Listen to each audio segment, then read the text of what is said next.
Hello, नमस्कार। स्वागत है आप सबका आज 23 जनवरी 2021 की शाम। और जहाँ तक मुझे याद है हमने अपनी आखिरी एपिसोड 22 दिसंबर को की थी, जिसमें हमने बात की थी benefits of coffee, episode number 67। और 31 दिसंबर को आप सबसे मुलाकात हुई थी, जिसमें हमने बात की थी 2020 से मेरी ऐसी 20 क्या नई लर्निंग्स रही। तो आज बहुत एक्साइटेड हूँ मैं। एक almost after a month I am meeting you from Mumbai, from my home. We came back couple of days back. और आज एक अच्छी एक्साइटिंग बात यह है that today is the start of season 2 of Indie Masala podcast. और आज का एपिसोड पहला एपिसोड है। ये इंटरेस्टिंग एपिसोड इसलिए है मेरे लिए कि इसमें मेरी बहुत सारी रिफ्लेक्शंस आपको मैं देने वाला हूँ, जो मेरे 28 डेज विलेज ट्रिप, जिसमें बहुत सारे लोगों से मिलना हुआ, बहुत सारी चीज़ें हुई। बट उधर बढ़ूँ उसके पहले आप सबको very very happy new year. And इस साल आप वो सब अचीव कर पाएँ जिसकी आपको कामना है, जिसकी आपको इच्छा है। और मैं आपको अपनी तरफ से, इंडिया मसाला की तरफ से, हेल्थ, फिटनेस और अवेकनिंग, तो इन तीनों की बहुत बहुत बधाई देता हूँ 2021 में। और एक प्रॉमिस भी करता हूँ आप सबके साथ कि 2021 हम हर वीक आपको 2 एपिसोड ज़रूर लेकर आएँगे, एक सैटरडे और एक संडे को। और बात तो ही करेंगे इन 3 चीज़ों के ऊपर में: फिटनेस, हेल्थ, अवेकनिंग। न्यूट्रिशन एक बहुत ही इम्पोर्टेंट सब्जेक्ट रहेगा इसमें, क्योंकि मुझे लगता है कि इसमें हम जितनी भी जानकारी जुटाएँ और आप सबसे शेयर करें, उतनी ही कम होगी बात ये। तो मैं आगे बढ़ूँ उससे पहले एक बहुत-बहुत दिली धन्यवाद उन सब श्रोताओं को, दर्शकों को जिन्होंने 2020 में मेरा साथ दिया और साथ जुड़े रहे। आप सबका बहुत-बहुत धन्यवाद। साथ में एक और छोटा-सा केवियट है, एक अनाउंसमेंट है कि कुशवाहा जी, स्वागत है आपका। ये एक एजुकेशनल पर्पसेज़ के लिए ही एपिसोड है। कुछ भी आप अपने जीवन में, लाइफ़स्टाइल में बहुत बड़ी चेंज लाते हैं, कुछ चीज़ें अपनाते हैं, अपने फ़िज़िशियन से ज़रूर कंसल्ट करें। जानकार बनें, समझें, सीखें और जानें चीज़ों को, और फिर उनको अपने जीवन में अपना कर देखें।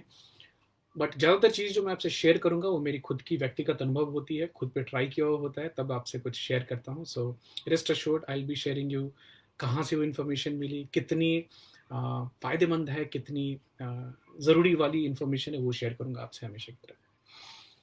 तो आज हम बात करने वाले हैं कि मैं गाँव घूम के आया हूँ, बहुत सारे लोगों से मुलाकात हुई, और बहुत सारे लोगों में एक कॉमन चीज़ देखने को मुझे मिली, वो थी डायबिटीज़, मधुमेह। तब बार-बार मेरे दिमाग में ये बात आ रही है कि आफ्टर ऑल ये डायबिटीज़ इतनी क्यों बढ़ रही है? और हर कोई इसको अपनी नियति मानकर क्यों बैठे हैं? तो वैसे हमने डायबिटीज़ के ऊपर बहुत सारे एपिसोड पहले भी किए हैं, बट एक ऐसा सब्जेक्ट है जिसकी रिवीजन से हमें नुकसान नहीं, फ़ायदे ही फ़ायदे होने वाले हैं। तो आज मैं बात करने वाला हूँ बहुत शॉर्ट में आपसे 10 unexpected side effect and complications of diabetes. और ये मेरा बोलना नहीं है, बहुत सारे डॉक्टर्स की एक आर्टिकल है, उसमें से मैंने रेफ़रेंस लिया है। मोटा-मोटा एक बोलने जाऊँ तो एक जो हाई ब्लड शुगर है, ये हमारे पूरे शरीर में ख़ासकर कुछ अंगों पर बहुत ज़्यादा बुरा प्रभाव डालता है। वो है हार्ट है हमारा, हमारी ब्रेन है, अ, हमारी सेक्स लाइफ़ है, उसको बहुत बुरी तरह इम्पैक्ट करता है। और जहाँ तक बात की जाए प्रेवलेंस की, कि भारत में कितने लोगों में डायबिटीज़ देखी गई है, पाई गई है, तो अप्रॉक्सिमेटली 2019 की डेटा है, जिसमें अ, मर्दों में 12% तक डायबिटीज़ देखी गई है। मतलब 100 में से 12 लोग ऑलरेडी डायबिटिक हैं, जिनकी डायग्नोसिस हो चुकी है। अनडायग्नोस्ड तो पता नहीं कितने घूम रहे होंगे आजू-बाजू। वहीं पे औरतों में 11.7% hi Prateek, 11.7% people have been found diabetic. अब देखिए, जैसे डायबिटीज़ की बात करूँ तो आपके दिमाग में इंसुलिन की बात आएगी, ब्लड शुगर की बात आएगी। बट ये एक ऐसा दीमक है, टर्माइट है, जो कि बहुत स्लोली छुप के कहीं से छोटे-छोटे टुकड़े काट रहा होता है हमारे शरीर के, और जब तक ये हमें नज़र आते हैं, हमें सिम्पटम्स दिखते हैं, तब तक एक सिग्निफिकेंट डैमेज और एक चेंज बहुत सारा हो चुका होता है। तो एक डॉक्टर हैं, डॉक्टर ओसामा हामदी, जो कि काम करते हैं जोसलिन डायबिटीज़ सेंटर बॉस्टन में। उनका बोलना है कि ज़्यादातर टाइप 2 डायबिटीज मेल्टस के पेशेंट जो हैं वो हार्ट अटैक से मरते हैं। अब मैं अब ये हाई विकी, मैं ये डरावनी बातें आपसे इसलिए शेयर कर रहा हूँ क्योंकि मेरे पिछले 25-28 डेज की जो ट्रैवल थी उसमें मैं जितने लोगों से मिला, sadly majority of people I found to be obese and एक नॉट केयरिंग एटीट्यूड देखा मैंने कि हाँ ठीक है, मुझे शुगर है, मुझे डायबिटीज है, तो उससे क्या होता है। तो मैं उन सब लोगों को हाथ जोड़ करके कुछ इन्फॉर्मेशन देना चाहता हूँ, ध्यान से सुने कि डायबिटीज को आप इसलिए हल्के में ले पाते हो क्योंकि इसमें कुछ अक्यूट सिम्टम्स नहीं होते। आपको सडनली कुछ एक ऐसी जैसे हार्ट अटैक में होता है कि दर्द हुई और आदमी को पता चलता है तो आदमी बाद में सीरियस हो जाता है। Diabetes is a very very silent and slow killer. But ये क्या डैमेज नहीं करता आपको? मैं इसी डैमेज की ख्याल दिलाने के लिए आपको बस शॉर्टली एक 4-5 पॉइंट बताऊंगा। सबसे पहला जो हर important, I would say very very important critical factor is high blood pressure and cholesterol is seen in type 2 diabetes mellitus patients। कारण हमारी शरीर जब इंसुलिन का इस्तेमाल इम्प्रॉपरली करते, अच्छे से नहीं कर पाती है, उस स्थिति में आपके शरीर में हाई डेंसिटी लाइपोप्रोटीन जो एचडीएल कोलेस्ट्रॉल है वो उनकी संख्या, उनकी मात्रा जो है अमाउंट कम होता है and what increases is triglycerides which is not good sticky fat.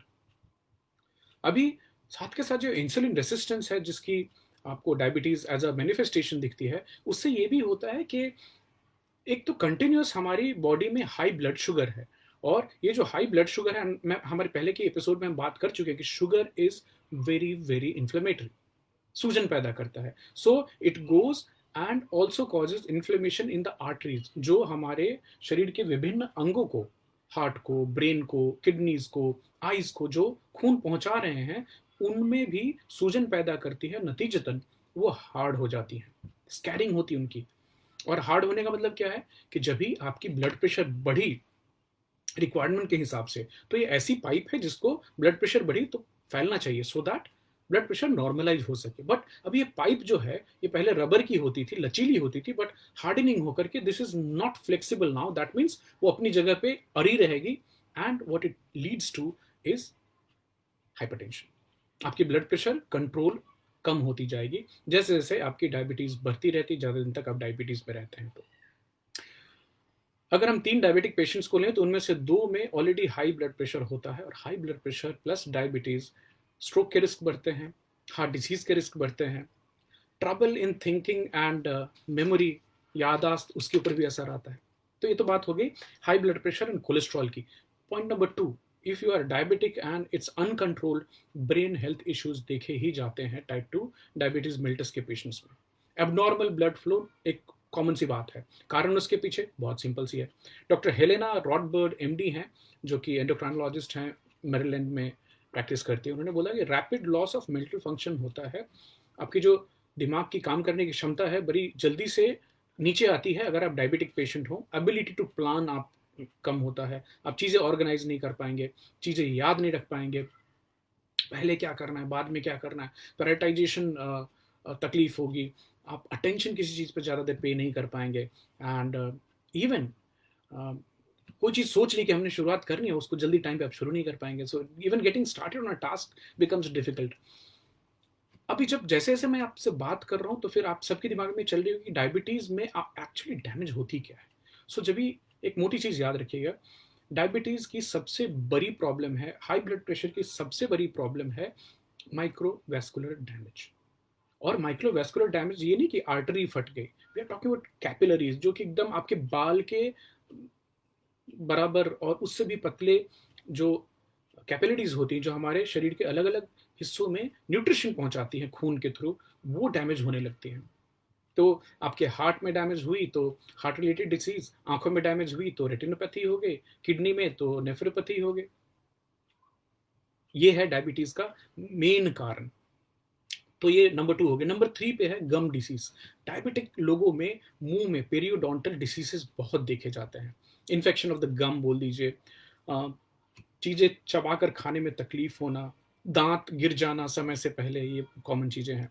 और ये जो बढ़ा हुआ ब्लड शुगर होता है ये बेसिकली करता क्या है कि हमारे शरीर में एक प्रोटीन है जो कि बहुत ही वाइटल है हमारे पूरे बॉडी के लिए, कोलेजन बोलते हैं इसको।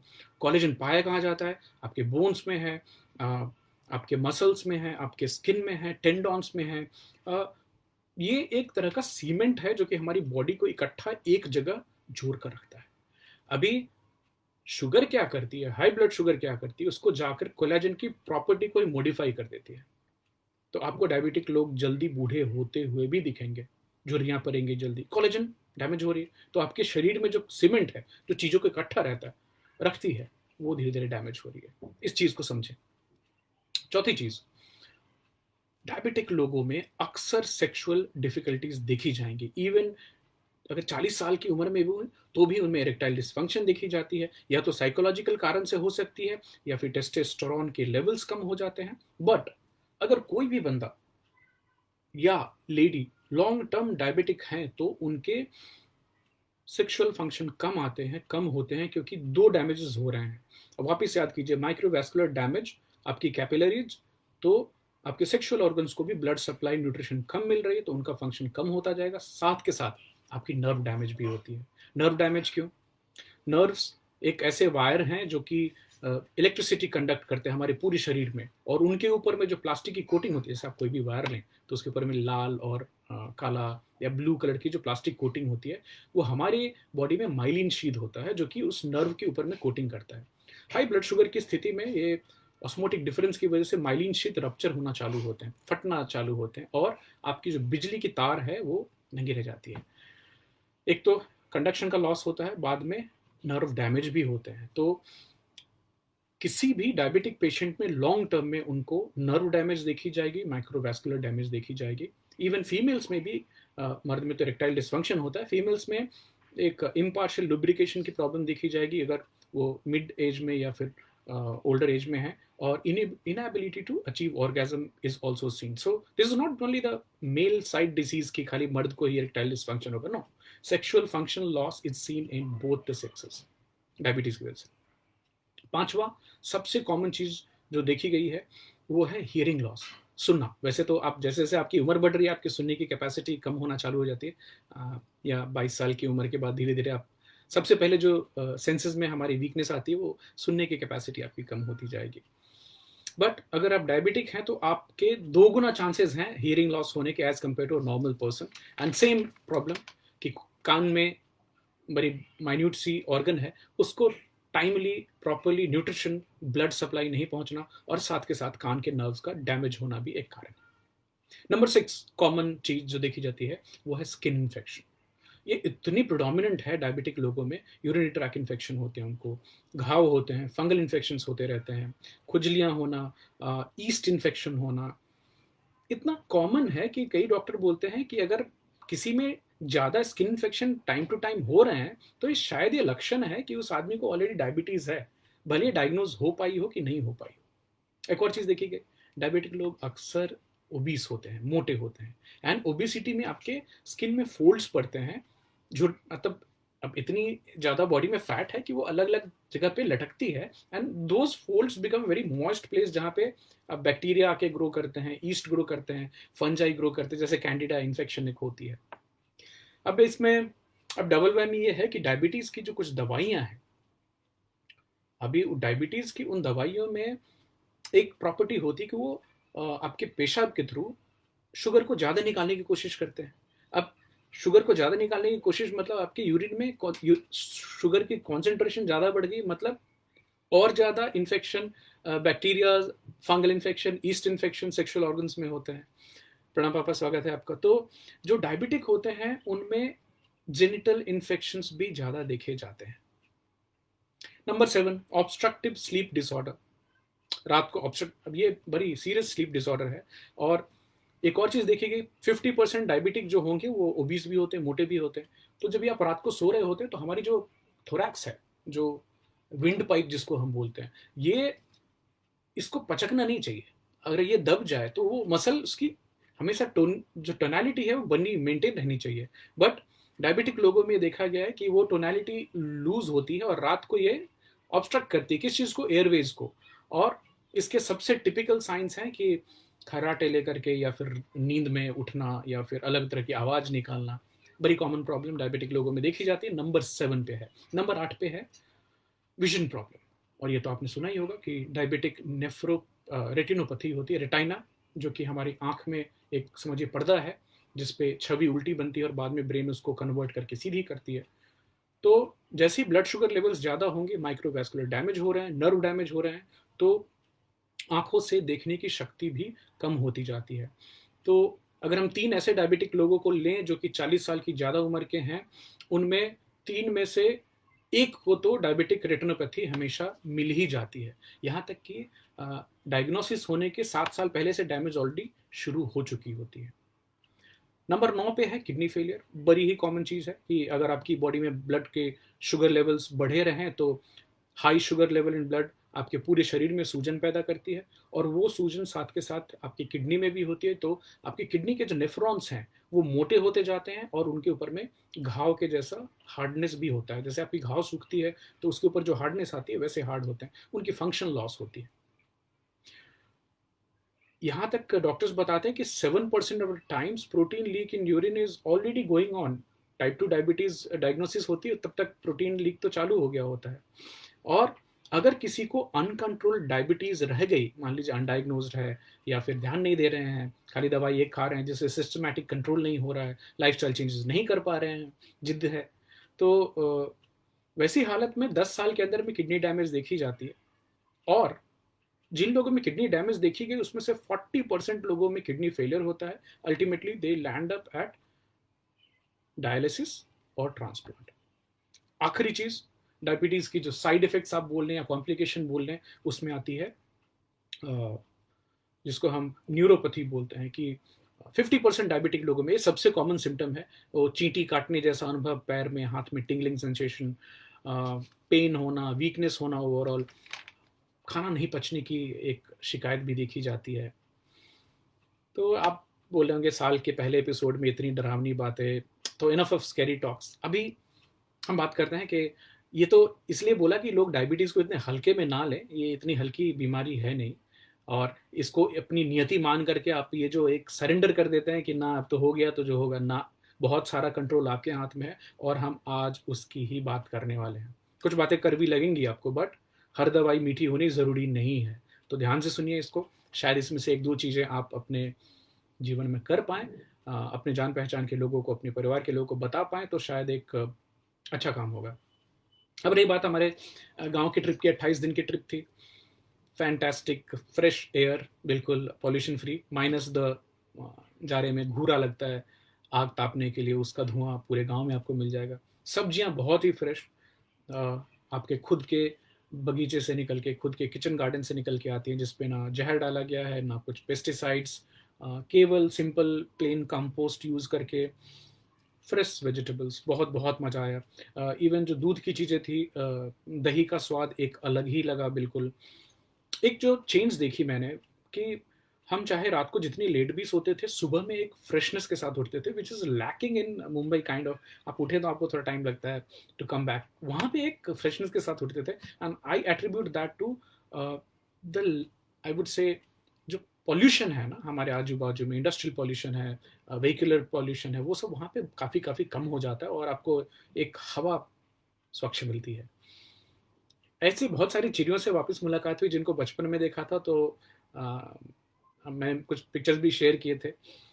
एक चीज़ जो बहुत बड़ा परिवर्तन देखा कि ऑनलाइन डिलीवरी, चाहे अमेज़न हो, फ्लिपकार्ट हो, ब्लू डार्ट हो, आप चीज़ें ऑर्डर करें ऑनलाइन, और शायद टाइम थोड़ी लगती है, 1-2 दिन एक्स्ट्रा लगता है, लेकिन चीज़ें ऑनलाइन मिल रही हैं। और ऑनलाइन डिलीवरी प्लेटफ़ॉर्म के एक अमेज़न के बच्चे से पूछा तो उन्होंने बताया कि उनके टीम में कुछ 35 लोग हैं जो कि 5:30 इन द मॉर्निंग आज के समय में इकट्ठा होते हैं और पूरे दिन का डेस्टिनेशन, जो बाँटने का सामान है वो लेकर निकलते हैं। 2:30-3 बजे तक सब सामान बाँट कर वापस अपने सेंटर पे जाते हैं पैसे जमा करने। और तो गाँव के लोगों को, युवाओं को खासकर एक ऐसा रोज़गार भी मिल गया। आपको एक ड्राइविंग लाइसेंस चाहिए, एक बाइक चाहिए और आप मेहनती होने चाहिए, आप अच्छा खासा पैसा गाँव में भी कमा सकते हैं। एक चीज़ जो देखी कि 40 साल मेरी उम्र के जो लोग हैं, जो जिनको मैं बचपन में छोड़ के आया 20 साल पहले, तो सभी दुबले-पतले थे, सभी क्रिकेट खेलने वाले, भागने वाले, दौड़ने वाले, एंथुसियास्टिक लोग, और अभी सडनली देख रहा हूँ तो सब के सब मोटे हो गए हैं। सब अनहेल्दी हैं। कोई दौड़ नहीं सकता। भगवान न करे पीछे एक कुत्ता दौड़ जाए या कोई भैंसा या कुछ नीलगाय ही दौड़ जाए, खुद को नहीं बचा सकेंगे। दौड़ ही नहीं सकते बिकॉज़ इतनी फैट जमा कर ली है शरीर पे। और तो मैंने कई लोगों को पूछा भी कि आपको लगता है कि आप अपनी फैमिली को, अपने फ्रेंड्स को प्रोटेक्ट कर पाएंगे अगर आपके ऊपर में कुछ अटैक होता है, कुछ भगवान अगर ऐसी कुछ सिचुएशन आए तो। हाँ, तो रियलाइज भी किया लोगों ने, कुछ लोगों ने बातचीत भी की उसके बाद। हाय सगाता, गुड इवनिंग। बट मैं फिर सोच में पड़ गया कि देखिए, किसी को ब्लेम करने की बात नहीं है कि तुम ऐसे हो तो इस वजह से तुम्हारा ऐसा हो गया। This is all in the environment, और एक जो माहौल जो लोगों ने बना के रखा है गांव में। आपके पास फ्रेश हवा है, खाने की चीजें इतनी फ्रेश हैं कि आपको आपको सब्जी बनानी है, आप जाएं लेकर आए, तोड़ें और तभी के तभी बनाएं, और जो स्वाद उसका होता है। आपके यहाँ स्ट्रेस के लेवल कम है, कम्यूट नहीं है आपको। मैं नहीं कहता कि आपको काम नहीं करना है, काम है, बहुत सारा काम है, लेकिन आपको ट्रैवल में दिन का 4 घंटा नहीं देना होता, जो कि एक मुंबई, दिल्ली और बड़े मेट्रो में काम करने वाले लोगों के पीछे एक कंपल्शन है जो आपके पास नहीं है। एक चीज जो देखी मैंने, और हाथ जोड़कर सबसे विनती है, ध्यान से सुने इसको। व्हाट आई फाउंड इज कि ओवर एम्फेसिस ऑन ईटिंग, खाने के ऊपर में इतना ज्यादा दबाव है, और वो भी हर समय। अब इसमें माताएं हैं, सासू माँ हैं, भाभी लोग हैं, मतलब नाश्ता करो, लंच करो, डिनर करो, और बीच में स्नैकिंग लगातार चलती रहे, चलती रहे, कुछ ना कुछ खाते ही रहना है। और खाने में एक और चीज गौर करेंगे आप, सारी चीजें ऑलमोस्ट हाई कार्ब होती है, जिसमें कार्बोहाइड्रेट रहेंगे, या मैदा रहेगा, चावल का रहेगा, या गेहूं से बना होगा। चीनी बहुत ज्यादा होगी उसमें, और अक्सर ये चीजें जो इंडस्ट्रियल रिफाइंड ऑयल होती है उसमें फ्राई करके आपके सामने आएंगी। तो बड़ी एक विशेष सी साइकिल देखी मैंने। अगर आप नॉनवेज खाने वाले हैं तो आपको मस्त से एंटीबायोटिक और हार्मोन फेड चिकन मिलती है, सस्ते में मिल रही होती है, और मटन से महंगी सस्ती आती है, इसलिए ज़्यादा कंजम्पशन हो रही है। इवन जो दूध है, तो गाय पहले एक चरकर गाय घास खाती थी अपनी पसंद की, अलग अलग तरह की, तो उनके दूध की जो गुणवत्ता होती थी, और अभी गाय को अन्न खिलाया जा रहा है, तो एक तो उनकी पूरी पैटर्न चेंज हो गई, तो इवन दूध की क्वालिटी चेंज है। ऑक्सीटोसिन इंजेक्शन मारना बहुत ही कॉमन है। गाय का बच्चा मर गया, भैंस का बच्चा मर गया, इंजेक्शन लगाओ, दूध दो। और हम ऑक्सीटोसिन के बुरे प्रभाव के ऊपर कितने बार बातें कर चुके हैं, बट ये बड़ी नॉर्मल सी बात है। और जिसको हम वहाँ गांव में हंसते खेलते, मैंने खुद के यहाँ सप्लाई रुकवाई जब मुझे मालूम पड़ा कि वो अनजाने में ही वो आदमी ऑक्सीटोसिन इंजेक्शन लगा करके दूध दे जा रहा था, और हमारे घर में कंजम्पशन हो रही थी। चाय बन के बाहर के लोग ही पी रहे थे, बट मैं नहीं चाहूंगा कि मेरे यहाँ कुछ ऐसी चीज लोगों को सर्व हो जिससे नुकसान बहुत ज्यादा होते हैं। एक चीज जो देखी, despite having all the fresh stuff around, लोग सलाद बहुत ही कम खाते हैं। सैलड नाम की चीज ऑलमोस्ट खाने में है ही नहीं। तीसी का इस्तेमाल किसी को ना करते देखा मैंने, जबकि हम कितनी बार बात कर चुके हैं कि आपको एक जो बहुत ही पोटेंट ब्लड प्रेशर कम करने वाली जो दवाई होती है, उसके बराबर असर आपको फ्लैक्सीड 1-2 चम्मच दिन का खाने से आपके ब्लड प्रेशर पे आएगा। नींबू का इस्तेमाल नहीं देखा। दुनिया की नंबर 1 डीएनए प्रोटेक्टिंग फूड, जो कि आपको कैंसर और बाकी एंटीऑक्सीडेंट प्रॉपर्टीज देती हैं, कैंसर जैसी बीमारियों से बचाती है, उसका इस्तेमाल बहुत बहुत कम देखा। Ginger powder which is such a fantastic anti inflammatory source, उसका उपयोग कम देखा। और मजे की बात बताऊं आपको, माहौल का जो असर होता है, हम सब लोगों ने भी धीरे धीरे ये सब चीज़ें कम कर दी। जब मैं बहुत ही इंसिस्ट करता था तो मेरे सामने कभी कभी तीसी आ जाया करती थी, बिकॉज इट्स अ माहौल ना, तो उसमें कोई नहीं खा रहा तो आप भी खाना बंद कर देंगे। हाँ, आप खाएंगे क्या और आप खिलाएंगे क्या लोगों को? हमेशा वो चीज़ जिसमें हमेशा चीनी मिली हो, हाई ऑन स्वीट, चाहे रसगुल्ला हो, गुलाब जामुन हो, फ्राइड चीज़ें हो। 3 चीज़ें बहुत दबा कर खाई जाती हैं हर समय खाने में। एक तो चावल रहेगी, रोटी है, पराठे हो गए, पूड़ियाँ तली जा रही हैं, चीनी वाली चीज़ें एकदम, चाहे खीर हो जाए। तो एक तो कंपल्शन जैसी हो गई खाने में, तो सुबह से उठें, और कुछ लोग तो हैं तो लोगों को खाली देख के पूछे आपने खाना खाया क्या। तो मैं सोच में पड़ गया कि, और खासकर ये जो माताएं और बहनें हैं, और जो भाभियां हैं, उनके दिमाग में खाना खाना खाना इतना हमेशा क्यों चलता रहता है। तो एक तो देखिए हिस्टोरिकल पर्सपेक्टिव, आपकी पर्सनल ब्लेम नहीं दे रहा हूं मैं। इतिहास में बहुत सारी माताओं ने अपने ज्यादा बच्चों को भूख से खोया है, बशर्ते किसी बीमारी से या जानवर से। तो एक तो हिस्टोरिकली, और ये जो मेंटल वायरिंग है, ये जो प्रोग्रामिंग है, ये हजारों साल की है। तो आपको कॉन्शियसली देखना है कि आप क्या हर समय खाना खाना खाना करते रहते, तो आपके बच्चे भागते रहते हैं आपसे। और बच्चे बड़े क्लेवर हैं, वो तो अगली जनरेशन है, उनको भूख लगेगी आपसे छीन कर मांग कर खा लेंगे, चिंता मत कीजिए। लेकिन हर माँ को लगता है कि उसका बच्चा खाना नहीं खा रहा है, अब बड़ी दुविधा वाली बात है। दूसरी इंटरेस्टिंग चीज, हम जो इंसान हैं, हम तो एडेप्टेड हैं लॉन्ग लॉन्ग टाइम फास्ट करने के लिए, क्योंकि हमेशा ये जो खाने की 24 घंटे अवेलेबिलिटी है, ये तो अभी कुछ हजार साल पहले की बात है। उसमें भी चीनी की बात करें तो खाली 100 साल पहले चीनी का इतना कंजम्पशन नहीं था। 50-60 साल पहले रिफाइंड तेल क्या किसी को पता नहीं था। बिना किसी न्यूट्रिशनल प्रॉपर्टीज वाली रिफाइंड इंडस्ट्रियल ऑयल का इस्तेमाल इतना बढ़ गया है गांव में हर जगह पे। वो खुद से निकाल के expeller used cold pressed mustard oil trend खत्म हो गई है। तो अच्छी अच्छी चीजें हमने छोड़ दी, घी का कंजम्पशन कम कर दिया, रिफाइंड ऑयल जबरदस्ती खा रहे हैं, बहुत खा रहे हैं। तो ये सब देख करके बड़ी चिंता भी हो रही थी, और मन में ये भी आ रहा था, सामने जब जो जो मिले सबको मैंने बताया और बात की कि देखिए भाई, इसमें हम सुधार ला सकते हैं, ये आपके हमारे सबके लिए सुधार की बात है। नीतीश जी, स्वागत है आपका। अभी देखिए, एक चीज जो मैं गांव में अपने लोगों को भी बताकर आया, आप सबको वापस याद दिलाना चाहता हूँ कि हमारी बॉडी 3 तरह के फ्यूल इस्तेमाल करती है। एक तो पहला है ग्लूकोज, जो कि हमारे ब्लड ग्लूकोज, जो हमारे ब्लड में सर्कुलेशन में रहता है। अभी वो खत्म होगी तो हमारी लिवर सिग्नल देगी कि चलो भाई, अभी लिवर से कुछ फैट हटाओ, बाकी जो फैट शरीर के अलग अलग जगह पे उनका इस्तेमाल करो। तो वो स्थिति तब आएगी जबकि ब्लड शुगर लेवल आपकी बॉडी में कम हो, जब भी आप ग्लूकोज और कार्बोहाइड्रेट कंजम्पशन कम करें। थर्ड लेवल पे आती है प्रोटीन, जो कि मसल्स ब्रेक डाउन होते हैं, मान लीजिए आपके सारी फैट खत्म हो गए, तब आएगी। वो स्थिति तो आती तब है जब भुखमरी होती है। अब हमारी जो टैंक है, ये तो हमेशा फुल रहती है, कभी तो रिजर्व में जाती ही नहीं। अब रिजर्व में जाएगी नहीं तो फिर फैट कहां से बर्न होंगे, और फैट नहीं बर्न होने का कारण, अब सोचिए, हम ठहरे बकरियां चराने वाले, दूर दूर तक हर दिन 30-35 किलोमीटर लोग चलने वाले, शिकार करने वाले, तो उस समय हम दुबले पतले होते थे, because the output was so much high in terms of calories कि हम जो खाएं हम सब पचा जाते थे। अभी हमारी जो बाइक है, ये शरीर को अगर बाइक बोल दें, ये कभी रिजर्व में हम जाने ही नहीं देते। सुबह में खा लिया, लंच में खा लिया, रात को खा लिया, स्नैकिंग बीच में चालू है, खा भी क्या रहे हैं, हाई कैलोरी फूड। मैं गुड क्वालिटी फैट की बात नहीं कर रहा हूं, हाई कैलोरी फूड।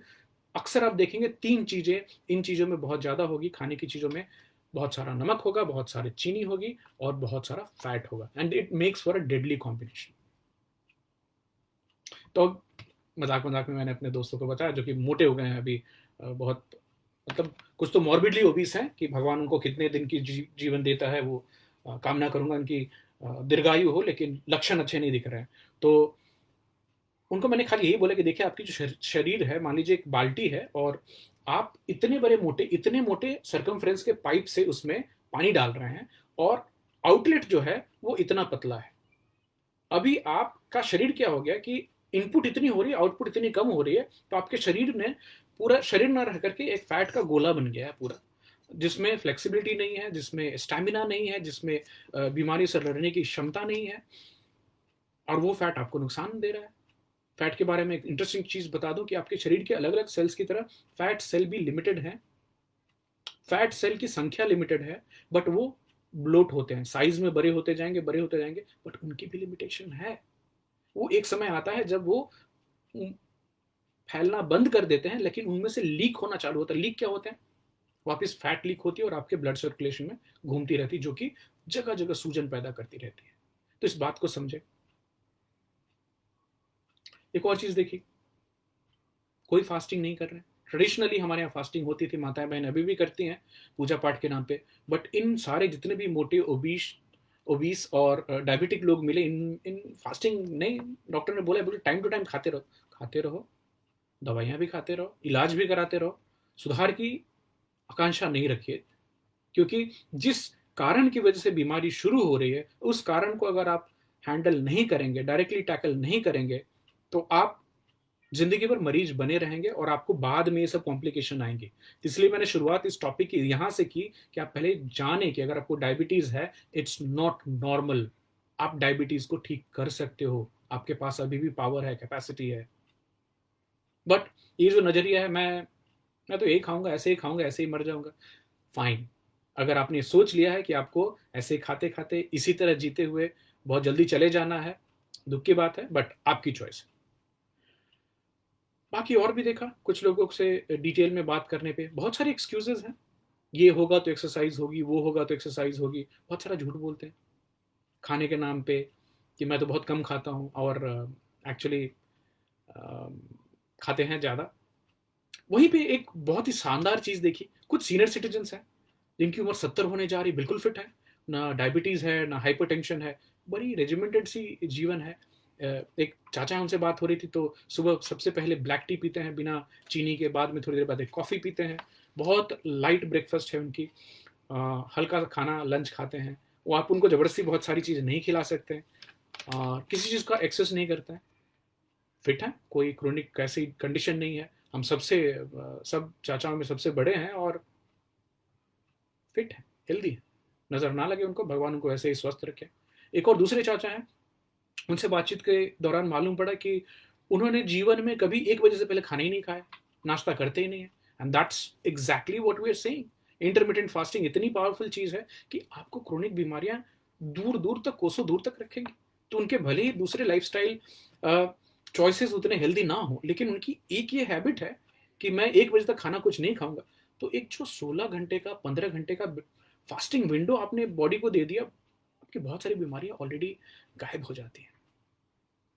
तीसरी चीज बड़ी इंटरेस्टिंग है, आइडेंटिटी की इशू के, और खासकर ये औरतों में देखिए कि आइडेंटिटी हमारी क्या हो गई कि मैं पत्नी हूँ, मैं माँ हूँ, या मैं दादी माँ हूँ, और ये भूल जाना कि आप खुद कौन है। आप कुछ भी कर पाए।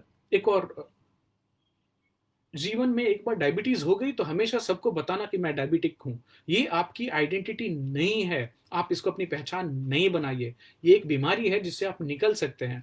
मैं हाइपरटेंसिव हूं, ये आपके हाथ में है, आप उसको चेंज कर सकते हैं। कोशिश तो करके देखिए। दवाई खाने की भी बात नहीं कर रहा हूं, कुछ लाइफस्टाइल चेंजेस करने की बात है। तो कहीं ना कहीं देखा मैंने कि लोगों ने ये, जो भी डॉक्टर ने वर्डिक्ट दे दिया कि तुम्हें ये हो गया है, उसको बड़े सीरियसली दिल से लगा लिया और खुद को सर्टिफाई कर दिया मैं बीमार हूं। और एक और मजे की बात कि बीमारी में जिनको मजा आने लगा कि लोग बोला हाँ हाँ आप तो बहुत बीमार रहते हैं, आप कभी ठीक नहीं होंगे। आप अपने ब्रेन को सिग्नल दे रहे हैं कि ये बीमारी मुझे अट्रैक्ट कर रही है। लोग जो पहले बात भी ना करते वो भी आके सहानुभूति दे रहे हो, अगर आपको उसमें मजा आने लगा, आप जिंदगी भर के लिए बीमार हो गए। तो किसी की गलत फेक सिंपथी को लव ना समझें। आपकी सबसे पहले रिस्पॉन्सिबिलिटी, मैं अपने हर ट्रेनिंग में जो फ्रेश बच्चे आते हैं उनको बताता हूँ, आपको वापस बता रहा हूं, आपकी सबसे नंबर वन रिस्पॉन्सिबिलिटी है आपका स्वास्थ्य। चाहे आप माँ हो, पत्नी हो, दादी माँ हो, या आप खुद जो भी सुन रहे हो, your first basic responsibility is your health. दूसरी रिस्पॉन्सिबिलिटी आती है आपकी फैमिली। तीसरा आपका जो भी काम आप करते हो, खेती करते हो, नौकरी करते हो, इसको इस हिसाब से रखें तो मेरे हिसाब से जिंदगी सही रहने वाली है। हाथ जोड़ के विनती है, खाना कम खाएं, दूसरों को भी फोर्स ना करें खाने के लिए, फास्टिंग शुरुआत करें धीरे धीरे। अगर आप मान लीजिए 8 बजे सुबह उठ के, कुछ लोग तो 7 बजे सुबह उठ के खाते हैं, तो 7 को 8 कीजिए, 8 को 9 कीजिए, एक एक घंटा करके आगे बढ़ाइए, देखिए आपको उसके फायदे ही फायदे दिखेंगे।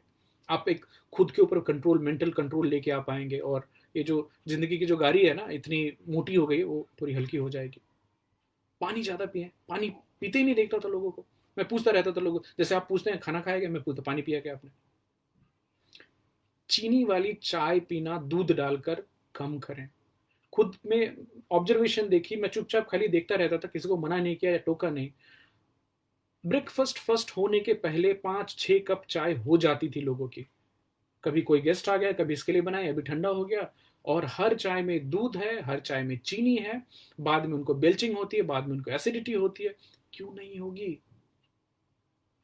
आप तो खुद से ही कर रहे हो, और आपको चाय ही पीनी है। अगर आपको लगता है कि चाय की आदत है, तो आप उसमें से शुगर हटाएं और दूध हटाएं, और फिर पीकर देखें। फिर आपको पता चलेगा कि आपको एक्चुअली चाय की आदत नहीं, आपको आदत लगी है चीनी की।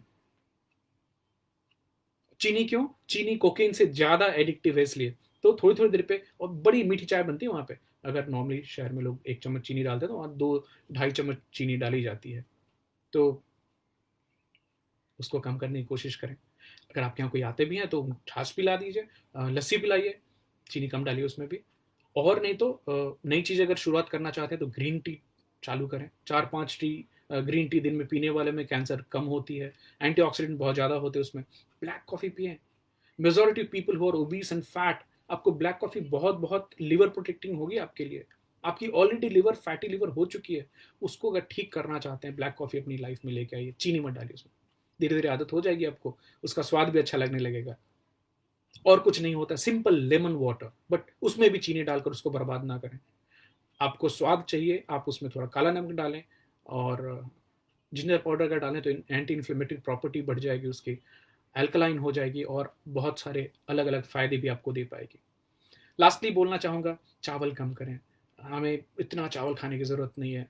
चपाती कम करें, इतनी चीनी कम करें। क्या खाना है, सलाद बढ़ा दीजिए, साग बढ़ा दीजिए, फ्रूट्स खाइए, सीजनल फ्रूट्स खाइए, वो भी बहुत मीठे जो फल होते हैं वो ना खा करके, जो हार्ड अमरूद है बहुत अच्छा लगता है, not very high in sugar content, papaya है।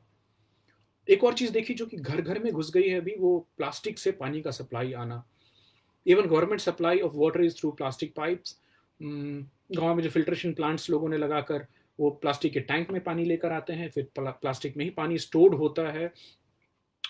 मैं आपको बताना चाहूँगा, प्लास्टिक चाहे जितनी भी हाय कहा प्रभु, हर्षल जी स्वागत है आपका। प्लास्टिक कितनी भी अच्छी क्वालिटी का हो, उसमें से जीनो एस्ट्रोजन नाम के केमिकल्स हैं जो रिलीज होते रहते हैं। माइक्रो प्लास्टिक, आज समुद्री मछली के पेट से माइक्रो प्लास्टिक निकलते हैं, इतने छोटे छोटे टुकड़े हो गए हैं।